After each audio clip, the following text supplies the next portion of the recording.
Can leftover pasta kill you?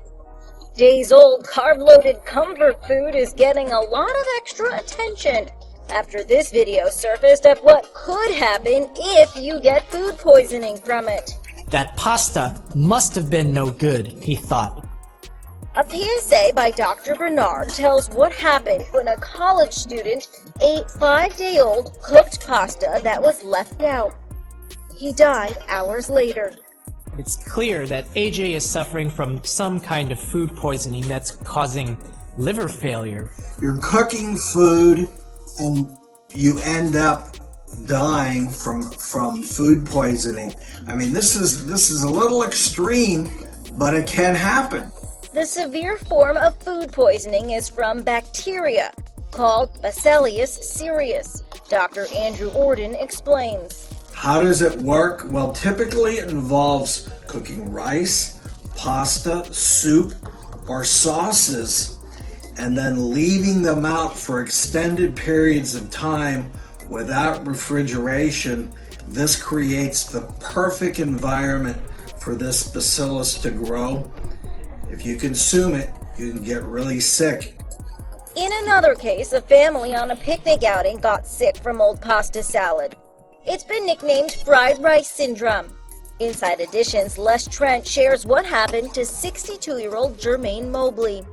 She says she got violently ill after dining at a restaurant just outside Dallas. Mobley says she ended up in the ICU for 8 days with what's known as fried rice syndrome. It can happen if restaurants leave the rice out too long to cool. Many professional cooks like to let the rice cool so it doesn't clump and get mushy when mixed with the other ingredients when it's fried. If it cools too long, bacteria can develop that can make you sick. Culinary expert Celeste Rogers. Often we'll cook big batches of rice, we'll leave them out at room temperature to cool, and it's that period of time that we need to watch.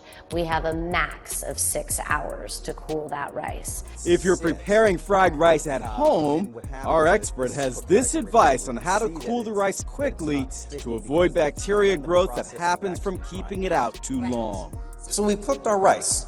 Correct. Right. We're making, a small batch. So to cool it quickly, we're gonna get it out into a flat surface so that it has more surface area to cool off. Garlic. Ooh. Once it's cool, start mixing the ingredients for a delicious and safe meal. Here are some other important tips. When you cook food, you need to put it in the refrigerator, whether it's hot food or cold food. Make sure that it's refrigerated. Don't keep it too long. Advice to remember next time you're thinking of having leftovers.